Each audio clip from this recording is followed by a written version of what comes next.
What's going on, guys? Today we're actually doing an install on my new steering wheel. Hope you guys enjoy. All right, so to get started, first disconnect those batteries. I want that airbag blowing on you guys. For you guys, this could be an optional step. Me personally, to make things easier to get access to the bolt that's behind the steering wheel, I actually took off my paddle shifters. Here you guys see this little hole. There's gonna be these prongs in here that you're gonna have to stick a flathead into.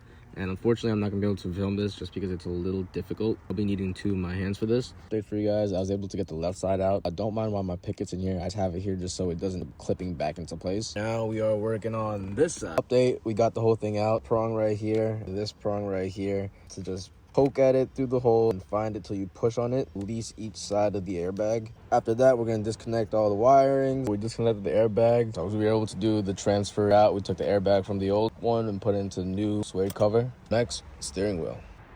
All right, so to get this bolt off, it is a 3/4. You use a breaker bar or a impact gun. Sometimes removing the steering wheel, you are gonna have to use two hands. It is wedged in there. I took the liberty ahead of time to do that. So once it comes off, everything will slide off with it. From here, we're actually about to transfer these buttons from the old one to the new one.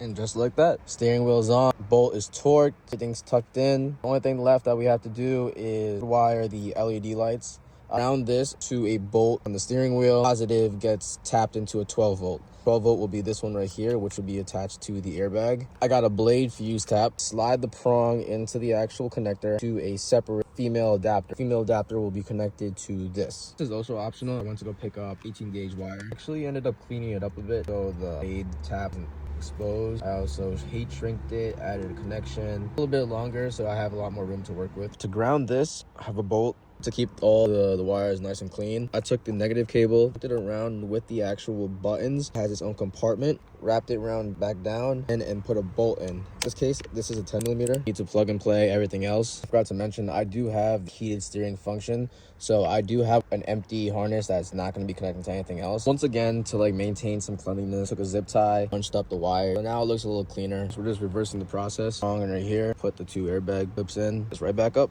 All right, so everything's in place. Let's clean all this up. All finished. Let's give it a startup.